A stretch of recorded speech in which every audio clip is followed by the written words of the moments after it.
to real history. What if a teenage girl claimed she was sent by God and an entire kingdom believed her? Was she truly chosen by God?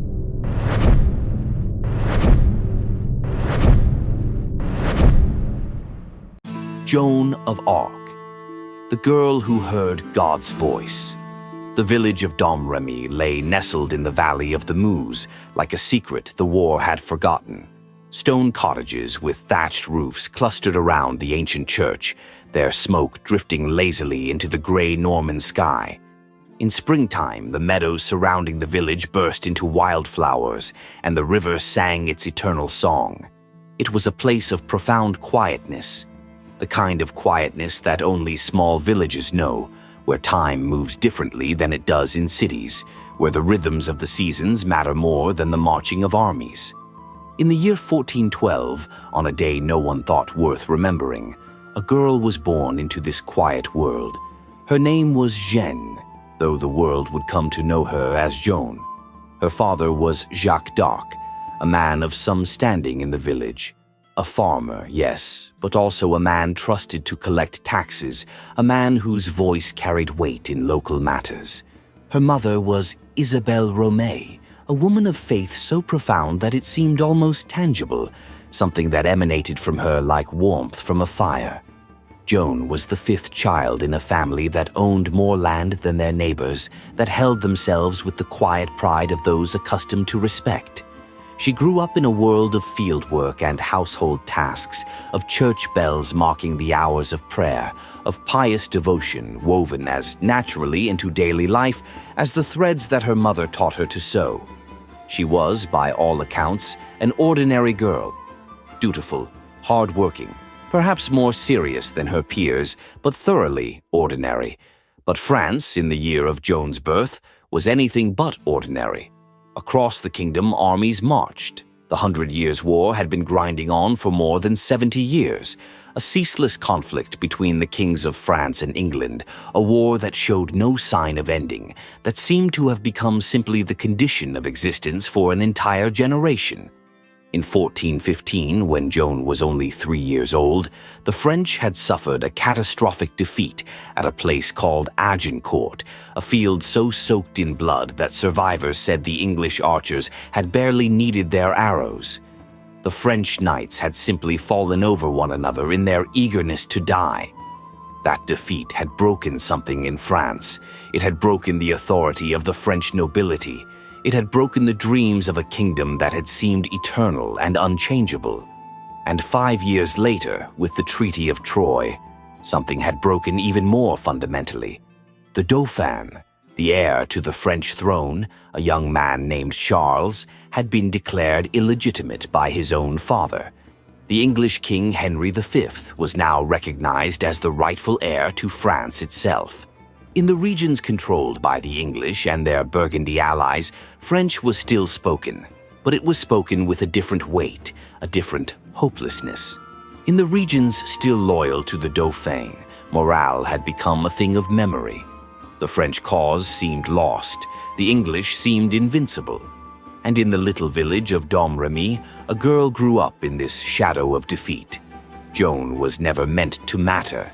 She was a peasant girl in a world of peasants, in a time when peasants did not change the course of history. She worked the fields. She helped her mother with the household tasks. She learned to sew and spin. She went to church with the devotion that was expected of her. She was, to all appearances, exactly what she should have been. A girl who would marry a local boy, who would bear children, who would live and die without altering in any meaningful way the vast machinery of the world around her. But sometime around her 13th year, something changed. Joan later described it in language that was sometimes precise and sometimes vague.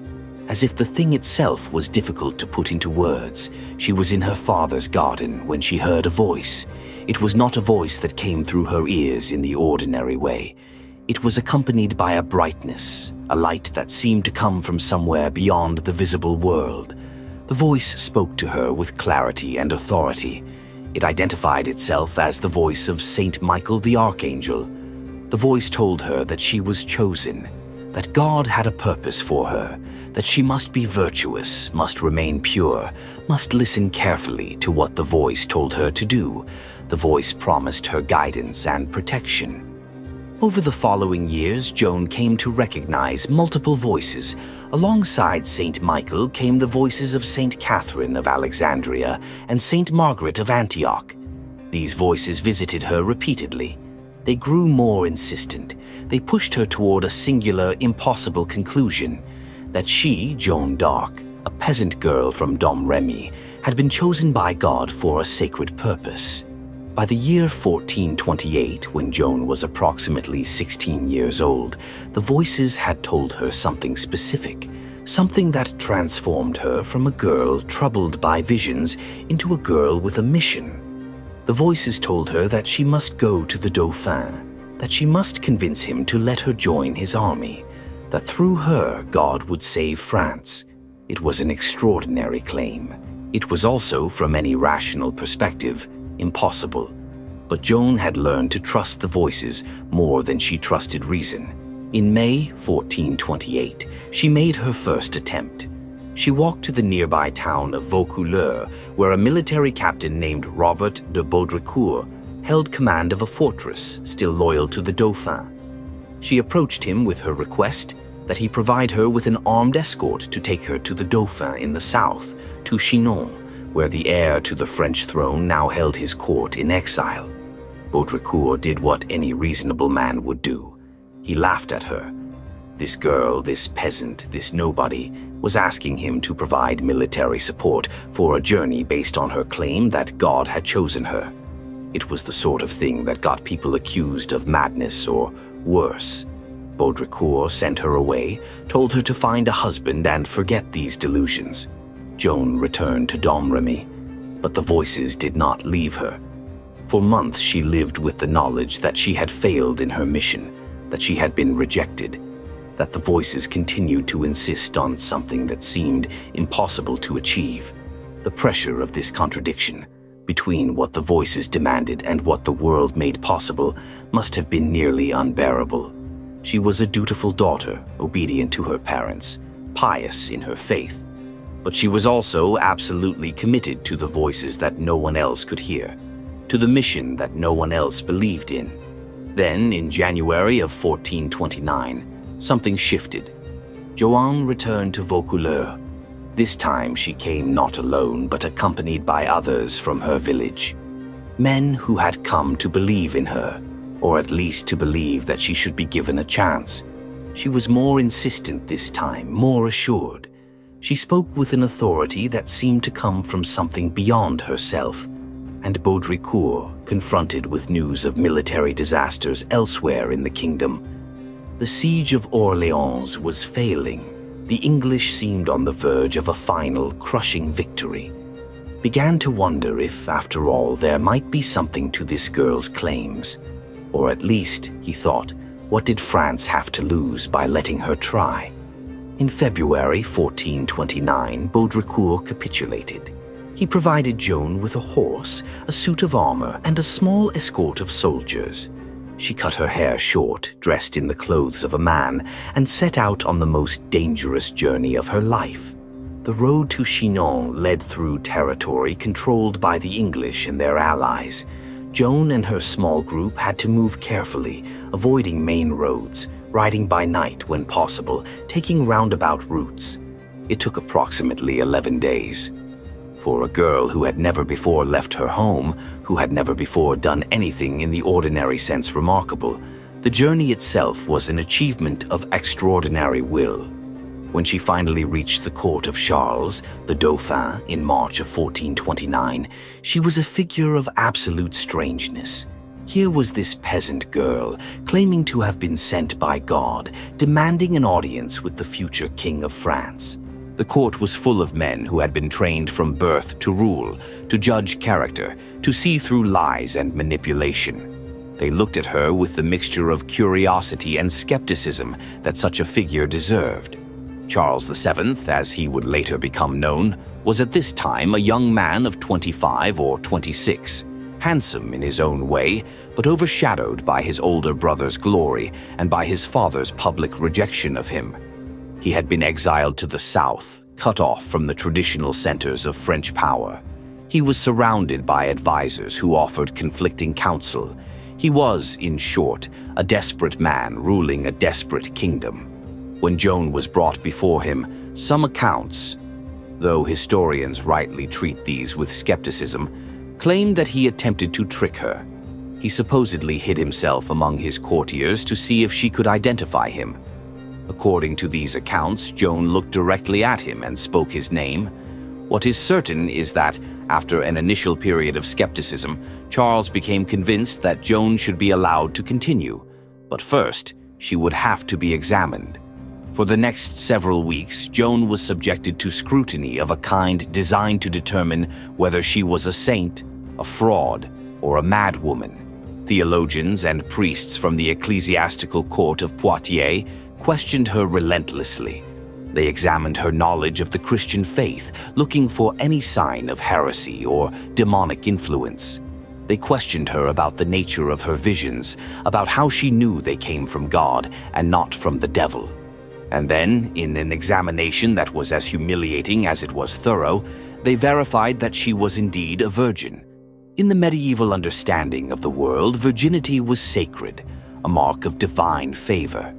If Joan was to claim that God had chosen her for a sacred purpose, she had to be sexually pure. After weeks of examination, the ecclesiastical commission reached their verdict. They found nothing in her that contradicted the faith. She was not a heretic. She showed no signs of demonic possession, and she was, they confirmed, a virgin. Therefore, she could be allowed to serve. In April of 1429, Charles formally gave his permission. Joan was given a suit of white armor and a banner bearing the image of Christ and the lilies of France. The banner would become more important to Joan than the sword she carried.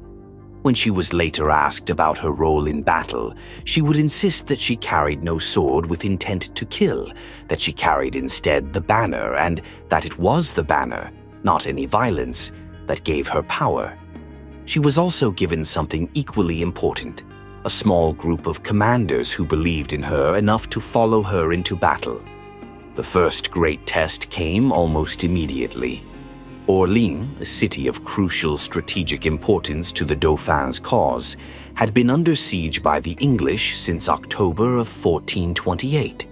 The siege had worn on through the long winter, and by April of 1429, the English seemed on the verge of victory. The city's defenders were exhausted, the population was starving, surrender seemed inevitable. On April 29, 1429, Joan entered Orléans at the head of a supply convoy. She rode through the gates of the city with her banner held high, and something remarkable happened. The people of Orléans saw her, and their spirits, which had been crushed by months of siege, suddenly soared.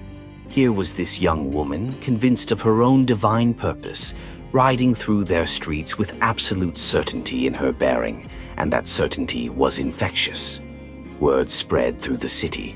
The maid, La Pucelle as they called her, had come. Over the next 10 days, Joan participated in a series of attacks against English fortifications surrounding the city. These were not battles in the grand sense, but rather assaults on individual bastions, strong points that the English had constructed to maintain their siege. At the bastion of Saint-Loup on May 4th, French forces attacked and, with Joan present, succeeded in breaking through. At Les Augustins on May 6th, another English position fell. Then came the crucial moment. The fortress of Les Tourelles was the principal English stronghold guarding the southern approach to Orléans. It was heavily defended, and its loss would mean the end of the English siege. On May 7th, Joan led the assault. She climbed the scaling ladders alongside the soldiers, her banner held high. Arrows flew, men screamed, the chaos and blood of actual medieval warfare surrounded her. The press of bodies, the smell of fear and sweat, the screams of the dying. And then an arrow found her. It struck her in the shoulder, the impact throwing her backward off the ladder onto which she had climbed. She fell to the ground, wounded and bleeding, and for a moment the assault faltered. The soldiers saw their maid struck down, and they hesitated. But Joan, having been hit, immediately began trying to remove the arrow herself. According to witnesses, she refused to leave the field. She called out to the soldiers to continue the assault, and shaming herself with her blood, she inspired them. The assault resumed. Men swarmed up the ladders once again. Les Tourelles fell. The next day, May 8th, the English lifted their siege of Orléans. The city that should have been lost was saved, and a peasant girl from Domremy, covered in blood from an arrow wound, had become the instrument of that salvation. What followed over the next 2 months was nothing short of miraculous. Joan rode at the head of French forces as they liberated city after city along the Loire River. At Jargeau on June 12th, at Meung on June 15th, at Beaugency on June 17th. In each case, towns that should have resisted fell with remarkable speed. The English, who had seemed invincible, began to retreat. Then came the Battle of Patay on June 18th. This was not a siege, but an open-field engagement, the kind of battle where the English had previously demonstrated their superiority. John Talbot, one of the most feared English commanders, led a force of soldiers and archers. The English had prepared their usual defensive position. The ground was studded with sharpened stakes. The archers were positioned to rain death from above. The mounted knights were held in reserve. But something went wrong for the English. According to accounts, a deer bolted from the forest and revealed the English position to the French before they were ready. Or perhaps the French simply moved faster than the English expected. What is certain is that French cavalry, led by commanders like La Hire and Jean Poton de Zantailles, attacked before the English archers could fully form their defense. For the first time in decades, in open battle, English heavy cavalry and archers were broken by French knights. John Talbot himself was captured. English soldiers were killed by the thousands. It was not just a battle. It was a turning point. The myth of English invincibility, which had seemed established since Agincourt, shattered on that field. After Patay, the road to Reims lay open. Reims was the traditional city of French kings, the place where for centuries French monarchs had been crowned and anointed. If the Dauphin Charles could be crowned in Reims, he would cease to be merely an exile and become legitimate. He would be Charles VII, rightfully King of France. Joan insisted on this journey. She pressed Charles and his advisors to move south, to make for Reims. Some of them thought her mad. Reims was far away, in territory that might still be hostile, and the military situation, though improved, was still precarious. But Joan had the weight of recent victories behind her, and so Charles agreed. Over the next several weeks, Joan led or accompanied Charles and his army on a journey that was unlike anything that had come before. At Troyes, a major city that might have resisted, Joan rode forward alone toward the gates and somehow convinced the defenders to surrender without a siege. At Auxerre, the same thing happened. City after city opened their gates. Some yielded to French force, but others seemed to yield to Joan herself, to the certainty that radiated from her, to the conviction that she carried God's favor. On July 17th, 1429, in the cathedral at Reims, Charles was crowned and anointed King of France. Joan stood beside him with her banner. In that moment, everything changed. The Dauphin was no longer an exile. He was a king. The prophecy that had driven Joan forward had, in the most literal sense, been fulfilled. But Joan's triumph was also the beginning of her tragedy. Kings do not remain grateful to those who have served them, particularly when those servants are peasants from villages no one has heard of. Charles VII was crowned and anointed. He no longer needed Joan in the same desperate, absolute way he had needed her during the crisis. He needed instead to consolidate his position through diplomacy, through negotiation, through the traditional channels of power. In September 1429, Joan insisted on attacking Paris, the great city that remained under Anglo-Burgundian control. But the attack was poorly coordinated. Joan was struck in the leg by a crossbow bolt. She was dragged from the field while wounded and bleeding. The attack failed.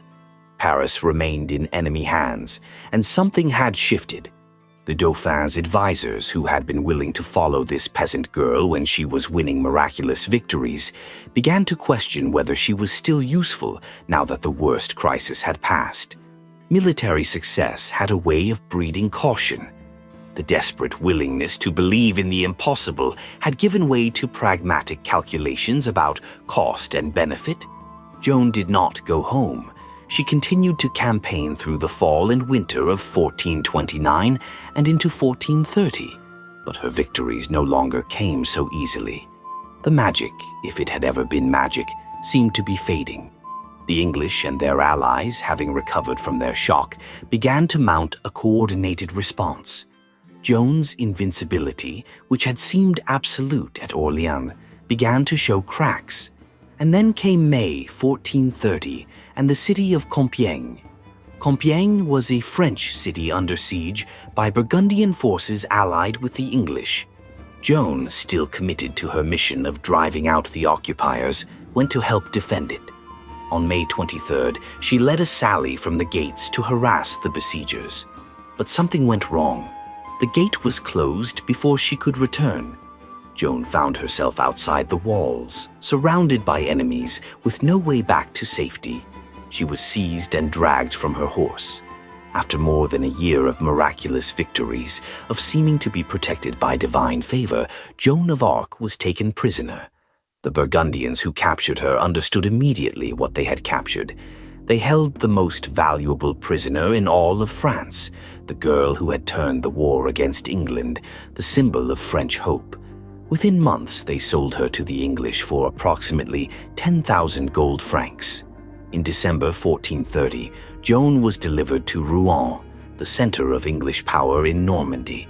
She was locked in a tower, guarded constantly, and subjected to interrogation. The question the English asked, over and over, was simple. How could a peasant girl have achieved what she achieved unless she was a heretic, a witch, someone in league with dark forces? The trial began on January 9th, 1431. The court was ecclesiastical, not military. The English understood that the best way to destroy Joan was not through military tribunal, but through the church. A bishop named Pierre Cochon, who was aligned with English interests, presided. Joan was accused of heresy, of witchcraft, of claiming to receive divine messages that she placed above the authority of the church itself, of dressing as a man, which violated church teaching about the proper roles of the sexes. For months, Joan was questioned by learned theologians and ecclesiastical authorities. She was exhausted, wounded, imprisoned, far from home, without allies. And yet, according to the trial records, she maintained her composure. When tricked with questions designed to entangle her in admissions of heresy, she answered with precision. When asked if she was certain she was in God's grace, a question designed to trap her either into blasphemous certainty or implied confession of guilt, she answered, "If I am not, may God put me in His grace. If I am, may He keep me there." It was the answer of someone wise beyond her years or guided by something beyond herself. But in the end, exhaustion and fear and physical pain broke her will in a way that argument could not. Under the threat of immediate execution by fire, Joan was presented with a document. She was told that if she would just agree to stop claiming that she heard voices from God, if she would just promise to obey the church's authority, she would be spared. Joan signed. It was a moment of human weakness, of terror overcoming faith. But the price of that moment would be everything. Because Joan, having been moved to a cell where she was guarded by English soldiers rather than ecclesiastical authorities, was discovered a few days later wearing men's clothing again. According to her own later testimony, the men's clothes had been left in her cell while her women's clothes were taken away. Whether deliberately or through the confusion of prison life, she was once again dressed as a man. The church had a term for this: relapse. A person who confessed to heresy and then returned to heresy was a relapsed heretic, and for a relapsed heretic, there was only one penalty: death without mercy. On May 30th, 1431, Joan was led to the Place du Vieux Marche in Rouen. A stake had been erected, surrounded by wood and kindling. A large crowd had gathered: soldiers, priests, townspeople come to witness the execution of the girl who had nearly changed the course of the war. Joan was tied to the stake. According to accounts, she asked for a cross. A priest made a small cross from 2 pieces of wood and gave it to her. She held it to her heart. The fire was lit. As the flames rose around her, Joan was heard to call out. Whether she was praying or invoking God as witness to her suffering or recanting her confession, the exact words are not recorded with certainty. But she was heard to cry "Jesus" repeatedly as the flames consumed her. The English, determined that Joan's martyrdom would not create relics that could inspire future resistance, ensured that her body was burned completely. When nothing remained but ashes, they were scattered into the river Seine so that not even her bones could become objects of devotion. Joan of Arc, the peasant girl from Domremy who had heard voices that no one else could hear, who had convinced a king and an army and an entire nation that she was sent by God, who had changed the course of the 100 Years' War and saved the Kingdom of France, died at the age of 19. But she did not truly die, because the legend lived on. 13 years after her execution, a new trial was convened. King Charles VII, now secure in his power that he owed, whether he acknowledged it or not, to the girl whose execution he had not prevented, ordered a rehabilitation of Joan's name. A new ecclesiastical court examined the evidence. They concluded that the first trial had been unjust, that Joan had been condemned through manipulation and corruption, that she had been a victim of English political power rather than a true heretic. In 1456, her conviction was formally annulled. The girl who had been burned as a heretic was officially declared innocent. She would, in time, become Saint Joan of Arc, one of the most beloved figures in the history of France and of Christianity itself. But her true legacy was simpler and more profound. She had proven that one person, absolutely committed to their mission, absolutely convinced of their righteousness, could change the course of history. That a peasant girl with nothing but faith and courage could stand against the greatest powers of the age and, in the end, be victorious. The voices that Joan heard were never definitively explained. Modern observers have offered countless theories: schizophrenia, temporal lobe epilepsy, religious ecstasy, imaginative genius disguised as divine communication. None of these explanations fully captures what Joan herself experienced or what she believed she experienced. But for the purposes of history, the nature of the voices matters less than the effect they had. Joan believed them to be real. That belief gave her the courage to approach a captain she did not know and ask for an army. That belief gave her the fortitude to face kings and theologians. That belief gave her the strength to climb ladders under fire and to face death in the flames without recanting. And that belief, communicated to others, changed the world. The girl from Domremy, the one no one was supposed to remember, became the person everyone would never forget. If you enjoyed today's return to the Middle Ages, I'd be truly grateful for your like. It's the best way to let me know that these stories are worth making. I'm already preparing the next chapter for you, so if you don't want to miss it, consider subscribing. I'll see you next week.